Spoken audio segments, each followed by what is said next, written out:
Welcome to the bird media. నేను మీ పవన్ కృష్ణమూర్తి. ఓం నమో వెంకటేశాయ. మళ్ళీ చెప్తున్నానండి, ఇది నాకేదో అవకాశం రావట్లేదు అనేటువంటి దుగ్ధ కాదు, లేదంటే వాళ్ళకి మాత్రమే ఎందుకు వస్తుంది అనేటువంటి కాసంతగా మించి లేదు. కానీ వాస్తవంగా మాట్లాడుకోవాలి కాబట్టే ఈ సబ్జెక్ట్ ఎంచుకోవడం జరిగింది.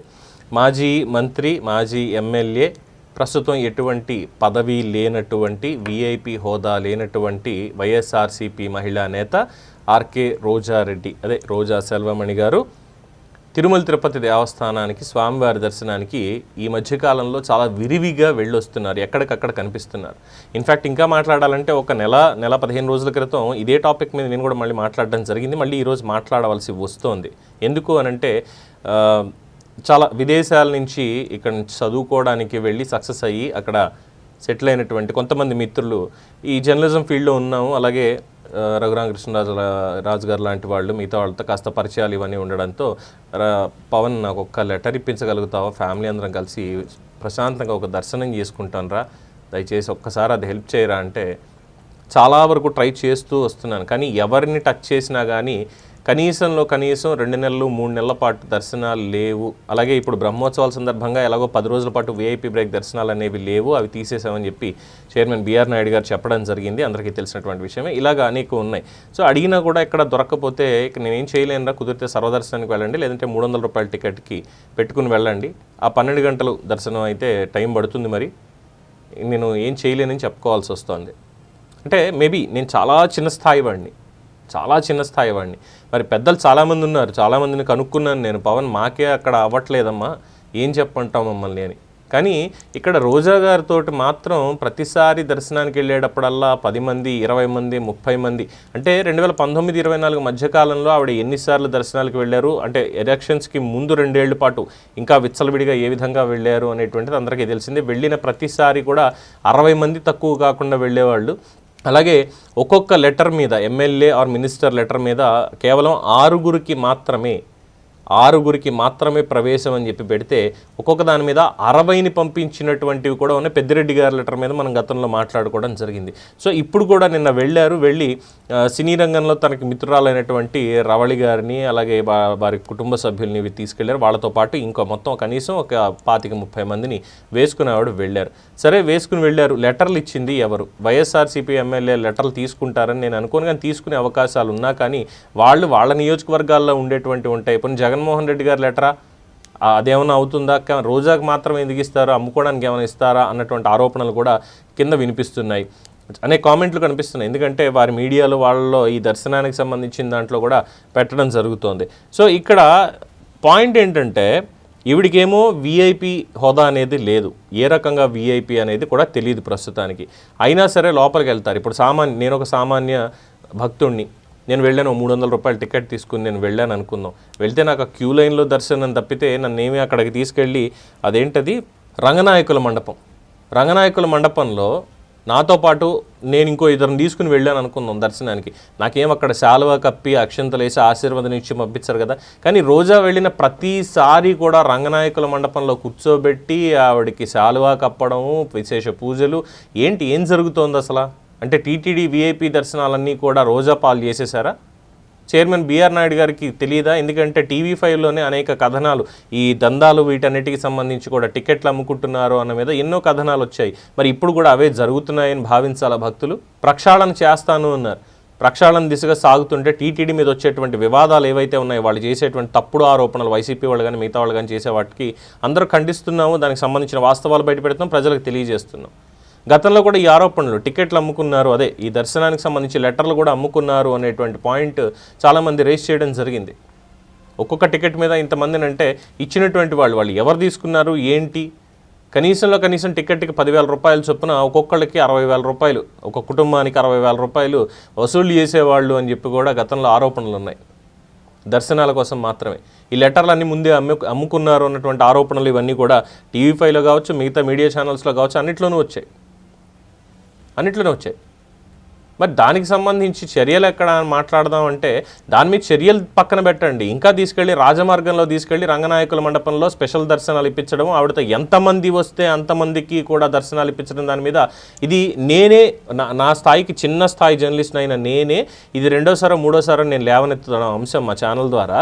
అలాంటిది మిగతా ఛానల్స్లో వచ్చినటువంటి దానికి కనీసం ఇప్పటి వరకు కూడా బిఆర్ నాయుడు గారు కావచ్చు, లేదంటే పాలక మండలి సభ్యులు ఎవరైతే ఉన్నారో వాళ్ళు కావచ్చు, కనీసం విజిలెన్స్ వాళ్ళు కావచ్చు, ఒక్కళ్ళు కూడా ఒక ప్రెస్ మీట్ పెట్టడమో లేదంటే ఒక ఎక్స్ప్లెనేషన్ ఇవ్వడమో, ఎలా ఎందుకు వస్తున్నారు, ఎలా వస్తున్నారు, ఎలా దొరుకుతోంది వీళ్ళకి దర్శనం, సామాన్యులకు దొరకనటువంటి దర్శనం వీళ్ళకి ఎలా దొరుకుతోంది అన్న దాని మీద కనీసం ఒక ఎక్స్ప్లెనేషన్ అనేది ఈ రోజు దాకా టీటీడీ నుంచి రాలేదు. టీటీడీ అధికారుల నుంచి ఇప్పటిదాకా రాలేదు.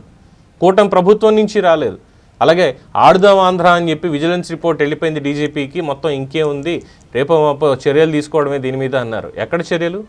ఎక్కడున్నాయి చర్యలు? ఆవిడ చూస్తేనేమో 2 వారాలకు ఒకసారి చక్కగా వెళ్తోంది, స్వామివారి దర్శనం, రంగనాయకుల మండపంలో ఆశీర్వచనం, శాలువా కప్పడాలు, అక్కడి నుంచి వీఐపీ మార్గంలో బయటికి రావడం, అక్కడికి వచ్చి రాజకీయాలు మాట్లాడడం అన్నీ జరుగుతూనే ఉన్నాయి. కేసులు ఏమైనా పెట్టగలిగారా రాజకీయాలు మాట్లాడిన దానికి? లేదు. టీటీడీకి సంబంధించి విజిలెన్స్ దాంట్లో ఈ టికెట్లు అమ్ముకున్నారన్న దాని మీద ఏమన్నా కేసు పెట్టగలిగారా? ఎంతమంది తీసుకొచ్చారు, ఎలా తీసుకొచ్చారు, ఏం జరిగాయి అనేది ఏమైనా చేయగలిగారా? లేదు. నెయ్యి అంశానికి సంబంధించి భూమన కరుణాకర్ రెడ్డిని ఏమైనా అరెస్ట్ చేయగలిగారా? మొత్తం చేసేదంతా ఆయన హయాంలోనే, ఆయన ఇచ్చినటువంటి నిర్ణయాలతోటి అని ఇప్పటిదాకా అరెస్టు లేవు. మరి ఎలాగా ఇప్పటిదాకా చేసిన ఆరోపణలు అన్నటువంటి పాయింట్ దగ్గర ఆగిపోవాలా? ఎందుకంటే ఇది స్వామివారి దగ్గర వ్యవహారం అండి. స్వామివారితోటి పెట్టుకోవద్దు అనేది ఎవరికైనా చెప్పేది. భక్తులు కూడా స్వామివారితోటి పొరపాటున తప్పుడు మాట మాట్లాడకూడదు అనే ఉంటాం అందరూ. కానీ ఇక్కడ ఇన్ని జరుగుతున్నా సరే ఎలాగా? సరే పోనీ ఒకవేళ మాజీ మంత్రి అనే హోదా ఉంది కదా పవన్, అది ఎలా మర్చిపోతావు నువ్వు? దాని ప్రకారం ఉంటుంది కదా అంటే, ఒకవేళ మాజీ మంత్రి అనేటువంటి హోదా ఉన్నప్పటికీ కూడా లెటర్ అంటూ ఇస్తే కేవలం రోజా సెల్వమని, రోజా రెడ్డి ఆ పేరు మీద మాత్రమే ఇస్తే ఆవిడకి మాత్రమే దర్శనం అవుతుంది. ఆవిడ కుటుంబ సభ్యులు ఎవరైతే ఉన్నారో, ఆవిడతో పాటు ఆవిడ కుటుంబ సభ్యులు అంటే వారి కుమార్తె, వాడి కుమారుడు, వారి అన్నగారు, లేదంటే వారి వదిన గారు, వాళ్ళ అమ్మగారు, వాళ్ళ అత్తగారు, వాళ్ళ మామగారు, ఇలా ఒక 6గురికి మాత్రమే, రోజా కాక 5గురికి మాత్రమే దర్శనానికి ఒక లెటర్ మీద అనేది ఉంటుంది. ఒకళ్ళ పేరు మీద 2 లెటర్లు ఇవ్వరు. విఐపీ లెటర్లు అందులోని ఇటువంటి దర్శనాలకు అస్సలు ఇవ్వరు. మరి ఎందుకు ఈవిడితో పాటు ప్రతి ఒక్కళ్ళు కూడా? ఇది ఇప్పటి నుంచే కాదు, అప్పట్లో జబర్దస్త్ రాకేష్ అని ఉండేవాడు సోదరుడు, ఆయన మాట అన్నాడు, ఆవిడ దర్శనాలు చేపిస్తోంది, స్వామివారి దర్శనం అందరికీ కుదరదు, ఆవిడ చేయిస్తుంటే మీకు నొప్పి ఏంటి, ఆవిడ చేసే తప్పేంటి అని చెప్పి అప్పట్లో మాట అన్నాడు. వాస్తవమే, ఆవిడ దర్శనాలు చేయిస్తోంది, కానీ దర్శనాల వెనకాల స్వార్థం ఉంది అనేటువంటి విషయం చాలామందికి అర్థం అవ్వలేదు అప్పుడు. ఎందుకంటే అక్కడ రూల్ అనేది ఉంది, తిరుమల తిరుపతి దేవస్థానానికి ఒక రూల్ ఉంది, ఒక లెటర్ మీద 6గురు మాత్రమే వెళ్ళగలరు అని చెప్పినప్పటికీ కూడా మందనేసుకుని వెళ్ళిపోవడం, అక్కడికి తీసుకెళ్లి దర్శనాల పేరుతో మరి ఏం వసూళ్లు చేశారు ఏంటి అనేది దాని మీద కేసులు అయితే ఇంకా నడవలేదు. అప్పట్లో ఆరోపణలు బాగా చేశారుగా, ఎందుకని చెప్పి ఇప్పటిదాకా ముందుకు కదలట్లేదు? టీటీడీ దర్శనాలు ఆవిడకి గంపకొత్తగా రాసిచ్చేశారా? వెళ్ళిన ప్రతిసారి శాలువాలు ఎలాగండి, అసలు ఎక్కడి నుంచి వస్తాయండి? అర్హత అనేది ఒకటి ఉంటుంది కదా, అర్హత అనేది ఉంటుంది కదా, ఆవిడకున్నటువంటి అర్హత ఏంటి టీటీడీ వాళ్ళు చెప్పగలుగుతారా? లేదు, ఇంకా పాత వాసనలు వదలనటువంటి అధికారులు వీళ్ళందరూ అక్కడ ఉండి ఆవిడకి ప్రత్యేక దర్శనాలు ఏమైనా చేయిస్తూ ఉన్నారా? ఎందుకంటే అసలు అర్హత లేనటువంటి ధర్మారెడ్డిని, అసలు అర్హతే లేనటువంటి ఐఏఎస్ఏ కానీ ధర్మారెడ్డిని తీసుకొచ్చి ముందు జేఈఓగా తర్వాత ఈఓగా తీసుకొచ్చినటువంటి జగన్మోహన్ రెడ్డి, ఆయన హయాంలో ఆయన అధికారులనే మొత్తం అంతా పెట్టుకొని అక్కడ చేశాడు, వాళ్ళ వల్ల ఇవన్నీ కూడా వీళ్ళకి ఇప్పటికీ కూడా సాధ్యం అవుతున్నాయి అన్న ఆరోపణలు చాలా బలంగా వినిపిస్తున్నాయి. ఇంకా ఆ కోటరీ అక్కడే ఉందని.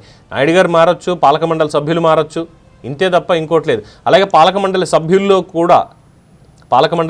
కూడా గతంలో ఇండియన్ మెడికల్ అసోసియేషన్కి పనిచేసి సిబిఐ కేసు విచారణ ఎదుర్కొని అయినటువంటి వ్యక్తి, సడన్గా పేరు మర్చిపోయానంట, క్షమించాలి, వారికి సంబంధించినటువంటి వ్యక్తికి అంటే వాళ్ళ ఫ్యామిలీకి ఎప్పటికప్పుడు అందులో ఖచ్చితంగా ఒక ఇది ఉంటుంది అని చెప్పి దీన్ని గతంలో కూడా మాట్లాడడం జరిగింది. ఇలాగా ఇంకా చాలా అపరిష్కృతంగా ఉన్నటువంటివి ఉన్నాయి.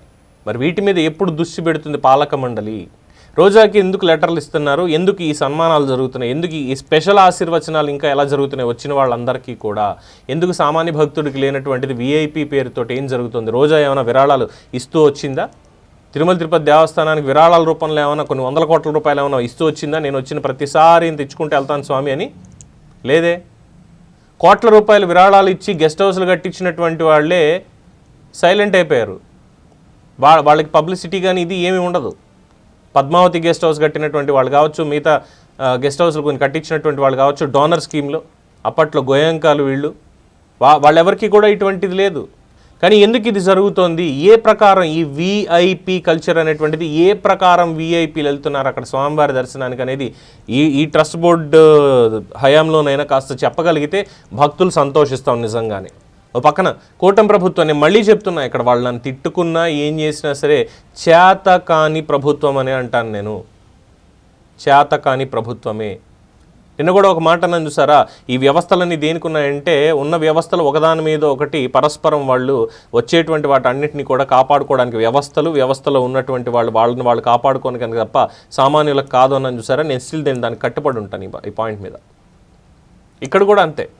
కరుణాకర్ రెడ్డి నిన్న ఏమైనా అరెస్ట్ చేశారా అక్కడ విగ్రహం ఇదైందని? గత 10 ఏళ్లలో ఇదేం కనిపించలేదా కరుణాకర్ రెడ్డికి? అంతకు ముందున్నది కనిపించలేదా అక్కడ? అప్పుడు మాట్లాడరు. దాని మీద వచ్చి వీళ్ళు ఇంకేదో నానాయాగి చేస్తారు. ఇన్ని వస్తుంటే ఫ్యాక్ట్ చెక్ వాళ్ళు కావచ్చు, ప్రభుత్వ యంత్రాంగం కావచ్చు, చేతులు కట్టుకుని కూర్చున్నారు తప్పితే ఏమీ చేయట్లేదు. వాళ్ళు ఏమీ చేయట్లేదు.